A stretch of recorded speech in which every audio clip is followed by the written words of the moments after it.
Bienvenue dans la salle Acer où nous avons une session qui porte sur les amphibiens. Donc, nous serons à l'interface du sol et de l'eau, et je dirais même de l'air, puisque dans les dernières semaines, j'ai vu passablement de grenouilles des bois voler, non pas sur le dos de jets bleus, mais dans leur bec, alors qu'elles s'attroupaient pour se reproduire dans des petits étangs derrière chez moi. Certains en ont profité. Notre premier conférencier est Mariano Feldman, étudiant avec Marc Mazol et Louis Imbeau. Et Mariano va nous entretenir de communautés d'amphibiens qui utilisent des petits étangs dans le nord du Québec. Alors, à toi, Mariano. Ok, bonjour à tous. Merci Marc. Je suis Mariano Feldman et je vous présente une partie du premier chapitre de ma thèse de doctorat qui porte sur l'utilisation des petits étangs par la communauté d'amphibiens dans le nord du Québec avec Louis Imbeau, Marc Masserol et Nicole Fenton dans la direction. Donc, à une échelle globale, les milieux humides ils fournissent des services importants comme la séquestration de carbone, la régulation hydrologique, mais aussi sont un refuge pour la biodiversité et particulièrement pour la communauté d'amphibiens, ce qui représente des habitats de haute qualité. Toutes les espèces ils dépendent de ces milieux pour au moins une partie de leur cycle de vie. Au Canada, 14% du territoire est recouvert de milieux humides, 13% presque au Québec. Et on peut trouver une grande concentration de milieux humides dans la baie terre de la baie James et baie Hudson, dans le nord du Québec, ici dans le cercle rouge. Et donc, les paysages qu'on peut trouver plus abondants des milieux humides dans la région sont des tourbières, mais aussi il y a des étangs à castor qui sont souvent utilisés par plusieurs groupes d'espèces. Malheureusement, la région il est de plus en plus un risque croissant d'être vulnérable en raison du changement climatique, mais aussi à cause des activités, des perturbations anthropiques telles que la récolte de bois, le développement hydroélectrique et l'activité minière. Donc, ce qui peut mener à une fragmentation ou perte potentielle de ces habitats qui peut quand même causer la disparition ou isolement de plusieurs communautés d'amphibiens boréaux. Donc, c'est pour ça que l'objectif de ce projet de partie, c'est d'évaluer l'influence des caractéristiques au niveau local et des paysages sur l'utilisation des étangs par les amphibiens. Donc, on voulait comprendre des facteurs qui peuvent mieux expliquer ou prédire les facteurs à l'échelle des étangs et à l'échelle des paysages, donc autour des étangs, qui peuvent mieux expliquer ou prédire l'occupation et abondance des espèces, et aussi déterminer des facteurs plus environnementaux qui peuvent affecter les processus d'observation des espèces, donc la détection.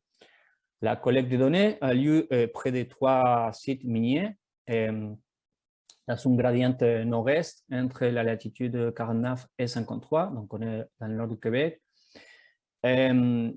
On avait fait l'échantillonnage pendant l'été de 2018 et 2019 en raison de 2 campagnes d'échantillonnage par année, séparées par à peu près un mois, donc entre mai et fin juillet, août. Donc, on avait sélectionné, on avait pris 50, au total 50 étangs répartis entre 38 tourbières, étangs de tourbières, qui étaient plus, il y avait des tourbières plus minérotrophes et plus ombotrophes, dans différents types, et des 12 étangs à castors, soit occupés, modifiés par les castors actifs, ou soit abandonnés aussi. Donc, la différence, initialement, on voulait prendre la même quantité entre les types pour mieux comparer, mais vu que plus on monte vers le nord, les tourbières sont plus abondantes, les étangs à castors plus rares, donc c'était difficile de prendre la même quantité. Donc, on a formulé différents types d'hypothèses sur la base des variables qui étaient importantes en base à la littérature pour l'occupation et l'abondance des espèces. Donc, on s'attendait que les étangs à castors puissent favorisent l'occupation par rapport à les tourbières, qui sont des milieux moins acides et souvent utilisés comme site de reproduction.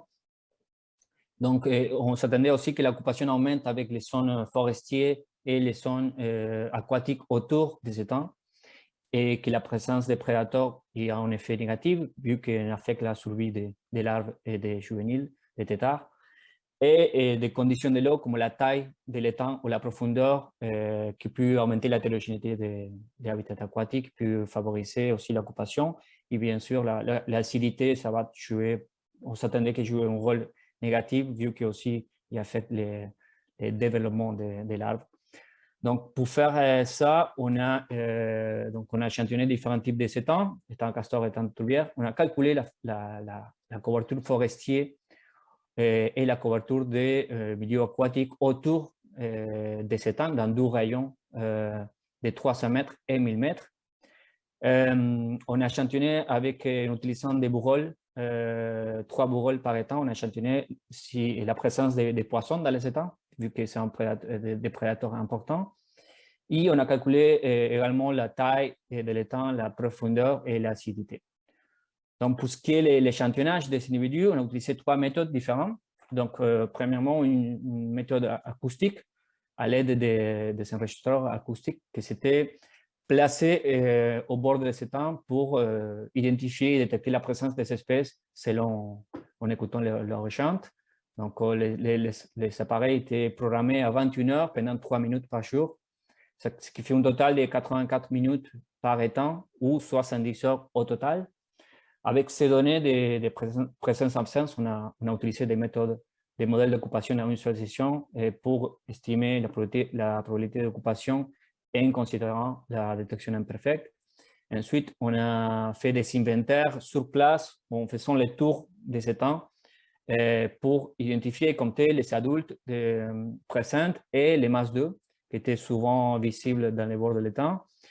Et c'était fait pour chaque espèce, donc on a des données d'abondance et on a utilisé des méthodes NMixter à une seule session aussi pour estimer l'abondance en considérant la détection imperfecte, ce qui fait que la non-détection des individus, ça peut être dû à que l'espèce était réellement absente ou que ce n'était pas détecté leur alimentaire. Donc, ça nous permet de corriger l'occupation et aussi tester des paramètres qui peuvent affecter la détection.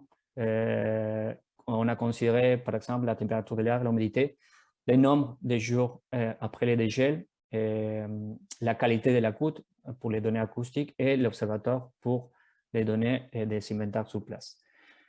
Donc, pour ce qui est des résultats, avec les données acoustiques, on a eu 3 espèces avec laquelle on avait des données suffisantes pour faire des modèles. Donc, la grenouille de bois à gauche, rainette crucifère au milieu, grenouille du nord à droite. Les 3 espèces étaient bien présentes dans le site, surtout la rainette crucifère avec une probabilité d'occupation très haute. Et on n'avait pas eu, contrairement à notre prédiction, on n'avait pas eu un effet du type d'habitat. Donc, les 3 espèces étaient également susceptibles d'occuper soit les étangs castors et aussi les étangs de tourbières. On n'a pas non plus détecté un effet d'aucune variable sur l'occupation. Et juste pour la rainette crucifère, on a constaté un effet positif de la température de l'air sur la probabilité de détecter l'espèce, ce qui n'est pas non plus surprenant. Ensuite, pour les données d'abondance, pour 12 espèces, la grenouille de bois et la grenouille du nord, la grenouille du nord était plus abondante que la grenouille de bois. On n'a pas non plus détecté un effet du type d'habitat, donc qui suivent aussi les mêmes patrons que des données acoustiques. Juste pour la grenouille du nord, on a vu que l'abondance descend avec la surface de l'étang et augmente avec le pH, ce qui veut dire que des étangs plus petits et moins acides sont plus favorables pour cette espèce.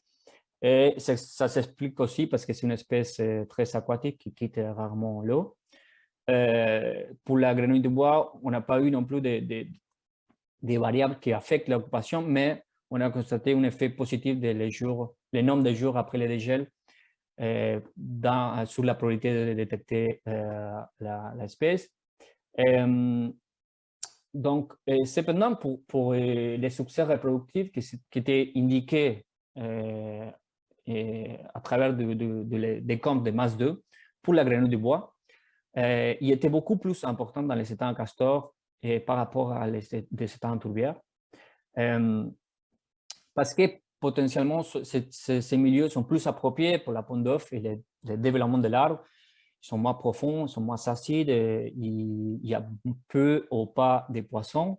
Et je veux dire que sur le terrain, cet effet s'est encore plus marqué dans les étangs castor abandonnés.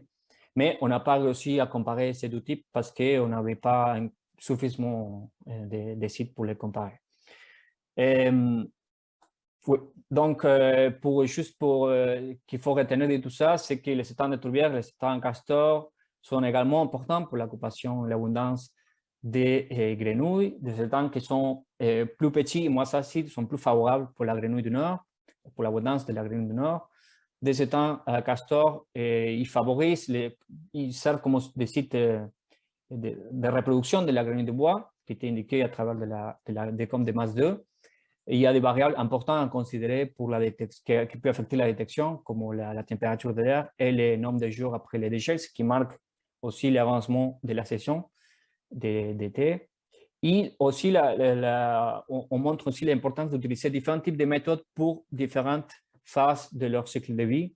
Donc, on peut comme ça détecter différents patrons pour les phases plus aquatiques des œufs et des larves et l'étape plus terrestre des adultes.